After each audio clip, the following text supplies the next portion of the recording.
What's up, guys? I'm finally going to be opening up my free Discord, so make sure you guys jump in. So much value to give there. Make sure you check the first link in the description, and let's get into this one. Let's go, guys. Another week in the charts as a funded trader. Let's go through the market where we have seen myself get tagged in the trade right at the end of last week when I said there was no trades, and then go through where the funded accounts and the challenges will sit if they win or lose. Go into the week overall then. Really on the DXY, the analysis has played out. In terms of this counter trend pullback move, we have completed it. Therefore, you've got to be careful now because we could go down. We create a weekly imbalance just now. This imbalance we don't want to see broken. We want to see this respected if we're going to go back up and take out previous weekly high, head up to 102 where this high is. That's the next target. But we need to see price break through here ideally to continue a better move between these two areas, which is pretty good area for more buyers, I would say, on the Dixie. So that's the move idea. Daily time frame. We're waiting to see a higher low to continue with the higher high that we just printed. We could pull back deeper. Daily wise, I would just say really be careful that because we've took this such a higher time frame area that you got to look for what we do. If we bounce off here, start the week and drop, we could start heading down. If we start taking out these areas, low probability we're going to go up. Just keep an eye on all of that.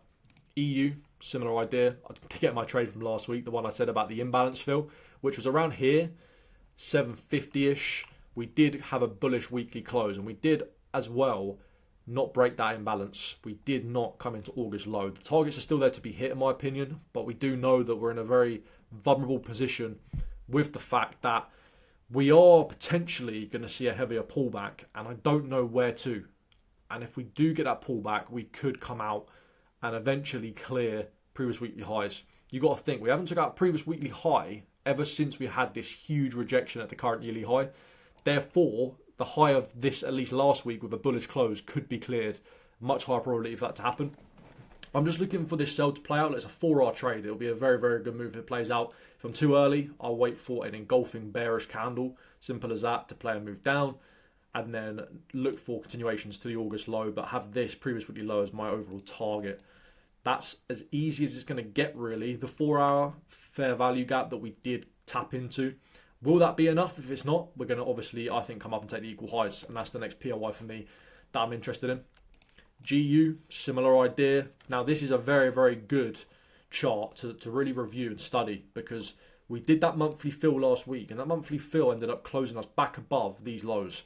And the reason why I've still got these lows marked in is because it's a very much a higher time frame area in a range. And if the weeklies aren't breaking the range lows, we've got the range highs here, we're still in that range.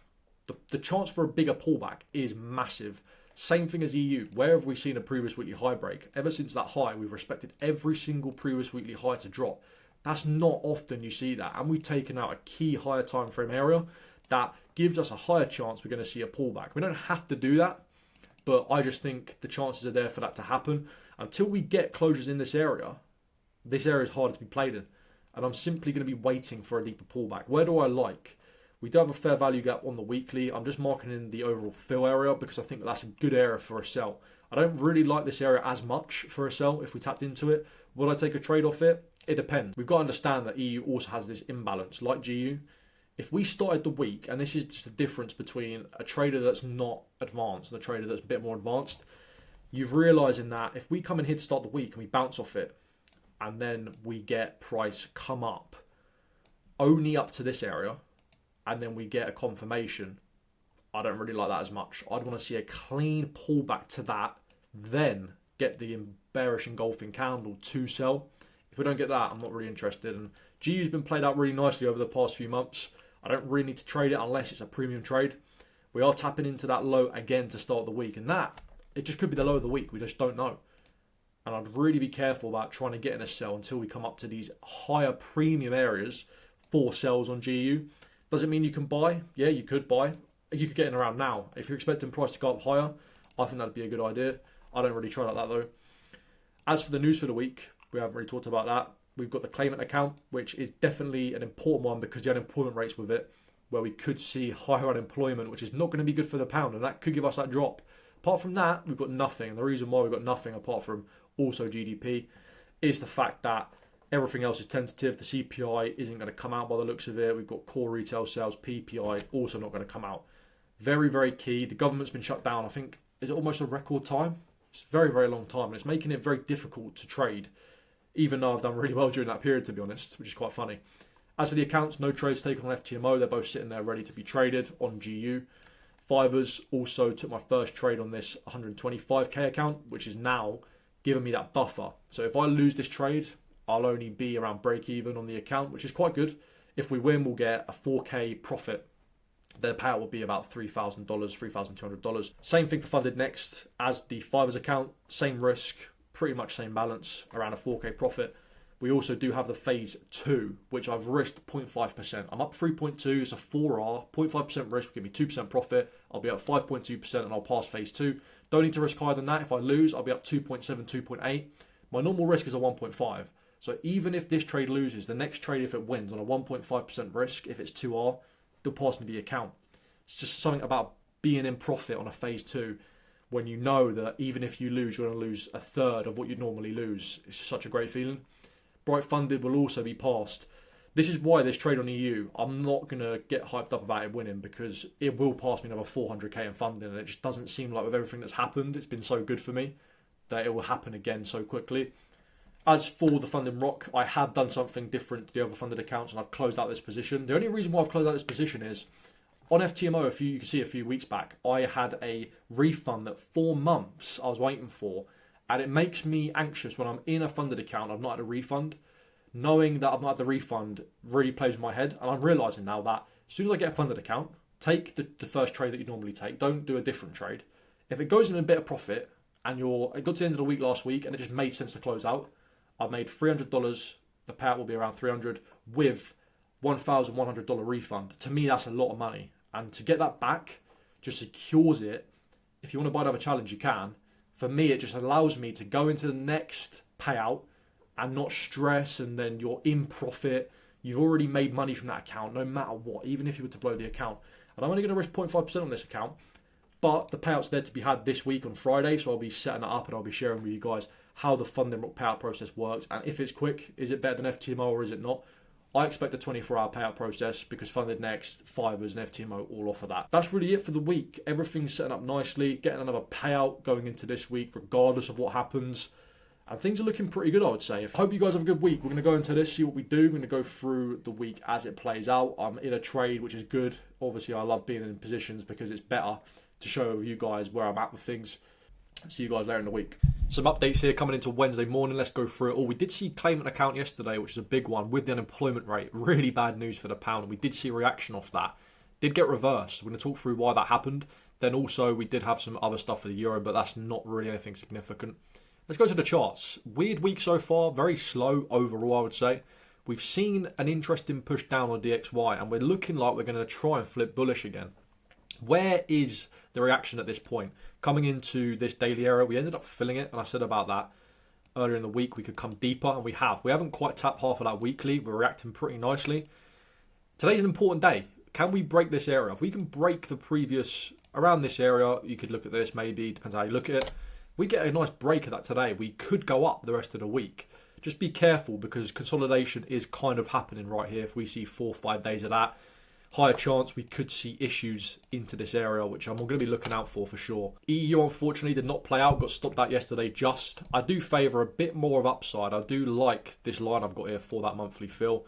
Just one of them trades where probabilities didn't play out, which is all good. First trade of the month and only trade so far. We're nearly halfway through the month as well, which is a crazy slow month. Seeing what we can do for the rest of the week. I'll take a sell if we can actually break this higher point of structure. We've seen a change and break of structure, a fail lower high coming up, breaking that. But at the same time, sweeping previous weekly high and not closing above it doesn't necessarily signify that we're going to go up unless we see today push really hard. So I'd want to see an engulfing candle, and then I probably would sell EU, to be fair, overall. Just looking at where we're doing the structure and breaking these highs, it could be a liquidity grab from previous weekly high to drop. At the same time, we have to see some strength coming in for the downside to take a sell there. That's really it there for EU. But when we come on to pound USD for the week so far, we have seen price come into this weekly and we are starting to move outside of it. Very, very hard to trade at the minute. I did see an engulfing candle yesterday, which is something that I'd normally trade off. And the reasons why I haven't. Previous weekly high was broken Monday. Got an engulfing candle. This level still not being broken. And I know that's a weekly level. The daily isn't the same. But does that look strong enough with that big of a wick down and not breaking this to go down? I don't know if I want to take a trade that early. There's been no area of issue either up here, and these areas are still unmitigated. We still have a very big daily bearish leg, as I mentioned on Monday, all the way from up here. So this is very low to be selling. And whilst it could go down, I am looking to finish this year taking the highest probability setups. And when I see that the higher time frame here and here is conflicting with this, I needed to see yesterday take out previous daily high and engulf strong below the low. And that would have given me more idea of selling. And sometimes that's difficult. Like I said, one move in a month, you see a trade like that, it's very enticing to get in. And it could play out. If it plays out, potential mismove. At the same time, throughout the year, especially in the summer, I was taking a lot of trades that were suboptimal like this. And then just looking back and going, should I have really taken that? Maybe not. Just look at the movement on the 1 hour since the start of the week. It has practically been ranging. The real decisive move for downside would probably come as long as we don't come up higher, which I'd be more favouring, not necessarily needing to break these areas. But at the minute, what you'd want to see is this, and then you can catch the sell because we've broken the main point of structure here that ended up taking out this high. And that, to me, looks the best for a move. And that's what I'd be waiting for. So I'm not going to rush. I'm really chilling out to finish the year. Of course, we didn't pass the phase 2s because the trade lost there, where I'm still in a good position with them. One is down, one is up. And then we did also not take the funding rock trade, which means the payout can come in later in the week. And I feel very, very confident doing that because I would have lost and I wouldn't have got my payout and reward of the refund. So there's many things that come into that when you're trying to play the game right in prop firm. Patience is the number one most important thing, especially when you're trading a strategy that only prints 1, 2, 3 times a week on average, where some weeks you'll get nothing for multiple weeks. Other weeks, you're very involved, like you were seeing here when I was getting involved a lot. Sometimes it's better to sit out, and many traders don't want to watch me doing these periods when you're sitting out, but when you can listen to me reason with why I'm not taking trades, they're probably more important videos than the ones where I'm just taking loads of trades and they're all winning. That's the beauty of showing the whole processes of what I do. But let's come back later in the week, so we're at. Hope you guys have a good rest of the week. Friday morning, wrapping up the week. Let's see how we've done this week because it's been a very slow week. You've got to sit out sometimes, and I've been happy to watch price. Took that loss on EU midway through the week. GU we're going to talk through because I nearly did take a trade down. I discussed why I didn't. We can look on the DXY and just see that the weekly fill's been done. So it's a good opportunity now if we're going to see the downside for us to break that for the week. And then I would be looking at least sweeping that for next week before we get any more upside on DXY. You can see there, lower lows, lower highs. Not quite broken the proper higher low structure, but this means more pullback structure. So what I'm looking at, if we can break a lower high like here, I would say the strength for the buy should be coming in. And that's what I'm looking out for on the DXY there for next week. EU's a no-go for me at the minute. I think the weekly's really choppy. There's really not much direction. I think that's the easiest way to stay out of the market. I took a loss, so I really need to evaluate where the next sell option is going to be. The daily's creating imbalances, so I don't really like that for downside just yet. I do like this. If we can nip that and then get confirmation below there, the sells are going to be a lot better. I'm not looking for buys anytime soon, unless we do see the weekly break back above the lower high we formed here, because we were creating these lower highs, and we get a break of that, it'll be a bit more of an incentive to buy. But I will be careful on the buys because GU I'm very bearish on still, and I'd rather take the GU sells because I do think that's looking nicer. When we discussed earlier in the week, we came into this weekly area, and I've got the weekly filled all the way up here. What I discussed was this trade here. Wow, GU's really pushed up. If you look at GU at the minute, you can see I had that sell and I said there was too many things going against it. And what did it do? It ended up coming into this downside imbalance. It's bouncing off it. That shows us at that point, when we get that weak close, it was highly likely yesterday I was going to push up, and it did. We did a fake out again of that area. This is looking like it's going to flip, and I'm still looking for sells in GU. But I do like this area a lot, and I really am happy to sit out and wait for that to come in. And really, it is going to be like that. Sometimes you see that week there. What have we seen? Really not much movement in terms of the candle bodies. Very weak candles. Even that one yesterday was about 33. It was about 60 pips. There is definitely upside coming in. And what we've got to see is breaks of these higher lows because we're creating a higher high. There is not any sells just yet, but I am looking at sells for next week. Ideally, would want to see something at this fill. Maybe getting a bit lower. I just think we're creating an imbalance. If you get 3 taps and failures to break this level, it's clear we've got to come higher up. And if we've not tapped any daily POIs or weekly areas, then these are all weighted to be tapped. Then to see how we react off them, whether we do this or whether we do this. I am definitely still liking the sells because I'm thinking about the budget, and the budget now is only about 12 days away. The budget comes in, which is going to come in bad. It's highly likely. I don't think this sell-off was all down to the budget. I think some of it was. I do think if we can correct it and get in a premium area for this sell, we could absolutely tank back below 130 and see that monthly area clean through. But if we don't, then it's obviously there to be looked at. If this level was respected, the higher time frames are still bullish. So I understand where I'm at right now with price. Very happy I didn't take an extra loss. And that's just down to the experience I've got now. Just because I've taken one trade this month doesn't mean I've got to take another trade. Don't get into that mindset because you want to take the best setups. So I said it, coming into the last couple weeks of the year, there is no rush. You shouldn't be trying to make the bulk of your profit in November, December. If you haven't had a good year, now's the time to really take it slow and go into the testing. If you had a good year, time to just stack a little bit more profit to finish the year and make sure you're still doing the back testing work. I'm still going in, looking how to refine the strategy going into next year because it's so important that you don't go into January, February, finish February and go, what's happened here? I've just lost. You can't be doing that. You've got to focus on how can I go into the year with the best opportunity possible. Remember, you've gone through 220 trading days of the year already. Going into next year, there's still another 200, 250 trading days. So don't think that there's no opportunities now because the next year is going to give a lot of promise if you do the things right you need to do. But you can see they're clearly not going down right now. So let's have a look at the accounts to finish the week, see how we go into next week. These are at break even. I've got funded accounts that are at break even and some that are in drawdown. This one is down nothing because I've just took one small 0.01 on both of these. They're ready to go. That's 400k in funding ready to be traded. Down now on this loss, I risked 0.5% on the fivers. Equity sitting just below break even because I had profit from the scale up, which is yet to be withdrawn. Obviously, I can't withdraw that right now. So that's not even down really. That's a break even as well. Funding Rock, the funded account is down 1R, 0.5%. The phase 2, because I risked 0.5, 0.6%, that loss that I had on EU has taken me from like 3.2% profit to 2.5, 2.6% profit. So it's still ready to get that one win to pass, which is really good. I always say it's a really, really good strategy I have to make sure I pass phase 2s without going back into drawdown. This one is in drawdown, phase 2 bright funded, 1.5% down with that one loss. And Funding Rock just requested my first payout this morning, so we're going to see how that goes. Really, really excited to get this back because I'll be back to break even next week. Can trade on a 200k account. That's also a break even.